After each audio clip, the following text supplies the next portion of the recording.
aku bagian part kecewa sama Ashanti. Ini aku cerita buka semuanya dulu ya. Karena memang Aska ada sesuatu dengan ponakannya dia. Dengan ponakannya dia, terus aku dikasih taunya sama Karirin gitu loh. Dan akhirnya aku cerita juga sama Karirin, iya kak aku memang lagi gak baik-baik aja, memang masalah, aku punya masalah rumah tangga. Terus akhirnya cerita itu, and then aku sedih, terus aku cari tahu ke Ashanti, ternyata jawaban Ashanti tidak selayaknya seorang teman lah pada saat itu, karena dia tahu gitu loh, dia tahu, bahkan dia dikasih tahu, dia memberitahu itu ke Kak Ririn gitu loh, tapi dia nggak cerita ke aku gitu loh. Pertanyaan aku cuma why gitu loh, harusnya kan dia kasih tahu. Setelah itu berjalan, itu menjadi satu masalah yang ada di dalam diri aku. Pada saat aku mau bercerai di tahun 2021, di masa itu pun aku juga tahu kalau mami keadaannya tidak baik-baik saja.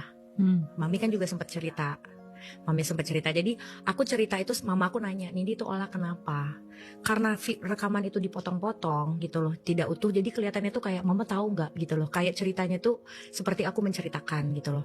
Aku cuma bilang kalau boleh aku mengingat ya, aku masih ada sih rekamannya itu. Aku sama sekali mami masih ada. Masih ada, aku dengar di situ Ovar itu nggak ada uangnya. Kamu ngomong di situ, aku itu pacaran sama jenderal, di saat teman-teman orang semua orang ibu-ibu Bayangkari semua yang nanya aku lama siapa gitu kan, itu menjadi ini ya, orang tuh bertanya ya, aku bingung kok Nindi bisa ngomong kayak gitu, sementara kamu tahu gimana aku kerja kerasnya kayak apa. Makanya aku pengen tahu nih, kenapa bisa. Nanti cerita yang itu aku nggak bisa ngomong di sini, because it's something about personal gitu loh. Jadi kalau misalnya yang mami mau secara gamblang untuk in generalnya ya, aku tuh hanya begini doang sih, kayak ngomong tuh kayak soal masalah abang itu, karena aku dengarnya bukan dari 1-2 orang. Ada kejadian misalnya, aduh sebenarnya nggak penting lah ya, itu, macam-macam lah. Iya macam-macam gitu loh.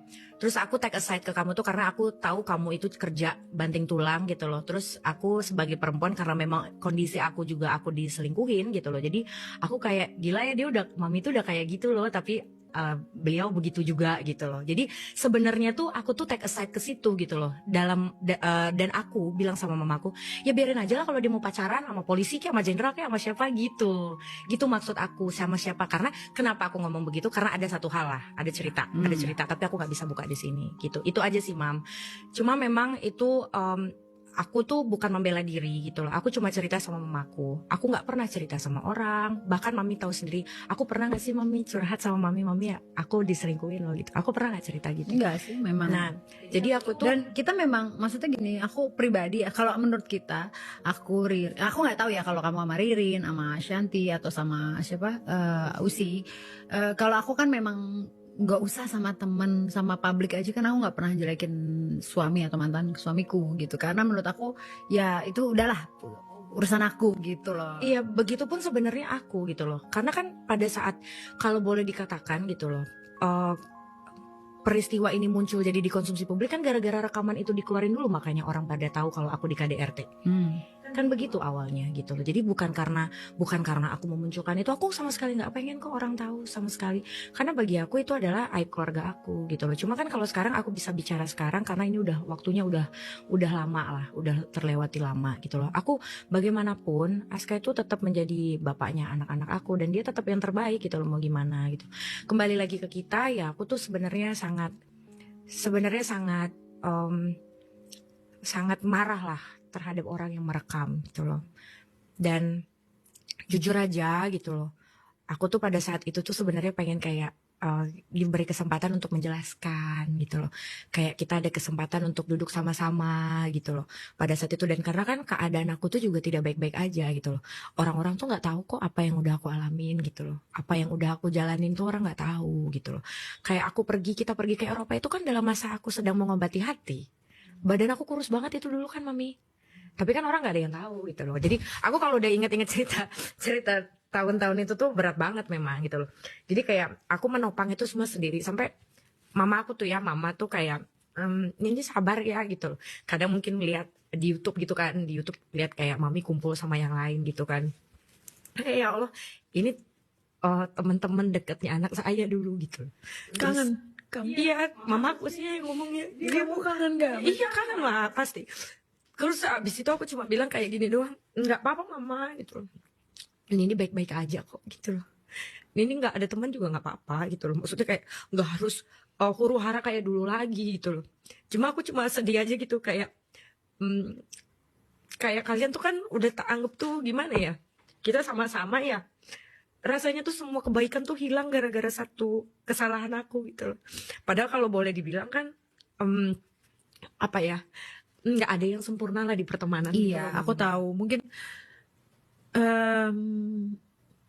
aku juga nggak bisa terima pada saat itu karena itu aku ngerasa itu statement gitu.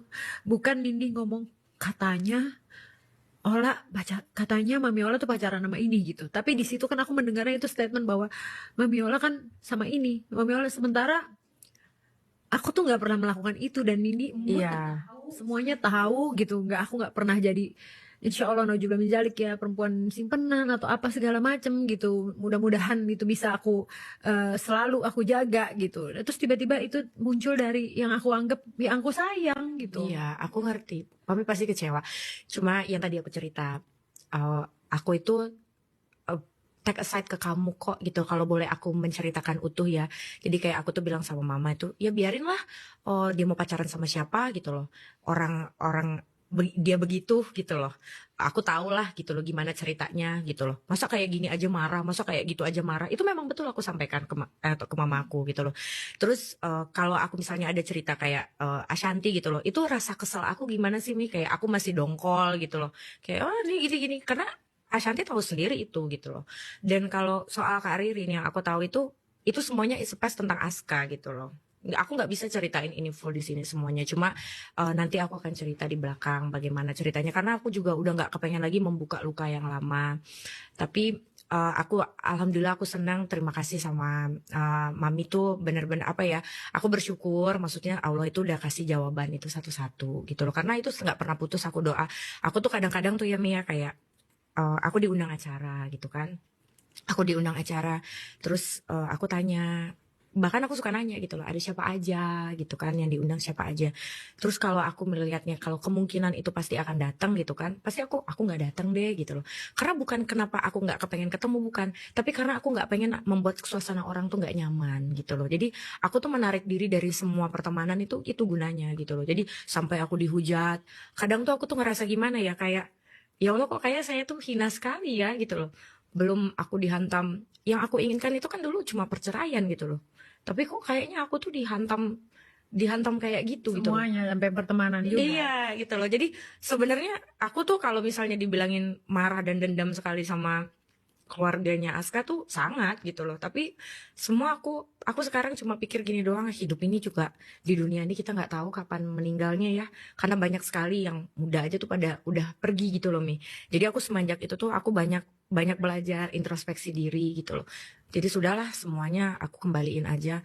Apapun juga nggak ada yang dibawa mati gitu loh. Jadi